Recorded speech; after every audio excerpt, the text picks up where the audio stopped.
Hello, folks. It's Al Nygren from the New Jersey Film Festival with the second of our filmmaker interviews here today. The New Jersey Film Festival will be taking place January 25th through March 2nd. You can get complete information at our website, njfilmfest.com. If you'd also like to take the time to vote for us as the favorite New Jersey Film Festival, you can go to the jerseyarts.com/People's Choice website and vote for us. We are the reigning champs, and we want to get the dynasty going, so please do vote for us if you like our film festival. We do have two wonderful folks here today to talk about their film. On Sunday, January 27th, we'll be screening and premiering Lost Child, Sayon's Journey, directed by Janet Gardner and produced by Sapiep Theme. And they're both here today to talk about their film, and I wanted to welcome you. Hi, Janet. Nice to meet you, Sapiep. And please, Janet, tell us, how did you get interested in making this film? Well, I first met Sayon, who's Sopiep's brother-in-law now, when he was dating her sister, who's a friend of mine. And I met her when I was doing my first film on Cambodia, which is called Dancing Through Death. And for a long time, Sayon was reluctant to tell his story. He's a former Khmer Rouge child soldier who was abducted at the age of about 6. He's not sure how old he is, and he's not sure exactly what age he was when he was abducted. But finally, after knowing him for a few years, I think he felt comfortable enough to tell his story. And it's really a story of what love can do and his redemption and his recovery from his experience. Although he says that he never will quite recover from what he learned as a child, what he witnessed. So I think it also speaks to the power of family and the insanity of a society that would try to turn itself upside down and destroy the family, which is what the Khmer Rouge did. 1.6 million people, right? The Khmer Rouge killed in Cambodia. 1.7. 1.7. Crazy. Some of them starved, some of them were executed, and some of them, I think, just succumbed to the hard labor that they were subjected to. I mean, old people and young people and people that wore glasses, people that they considered intellectuals or had ties to royalty, such as the Cambodian classical dancers. They were done away with. And this war child, I guess that's the best way to describe Sayon, as now living in the United States. Tell us a little bit about that. I mean, a lot of your film takes place in Massachusetts. A lot of it takes place in Lowell, which is the second largest Cambodian community in the United States, after Long Beach, California.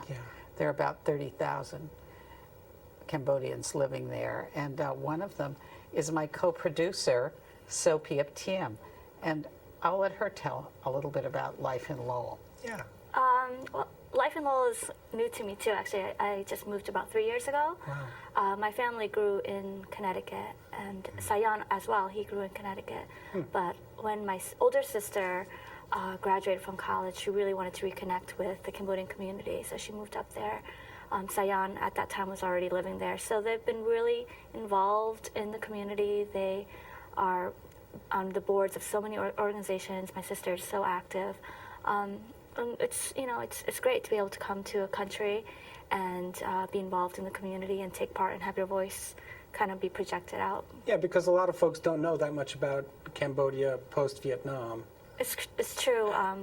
We worked on an exhibit that was featured in the film, The More Than a Number, which is actually a collection of the Cambodian refugees and their stories of how they survived.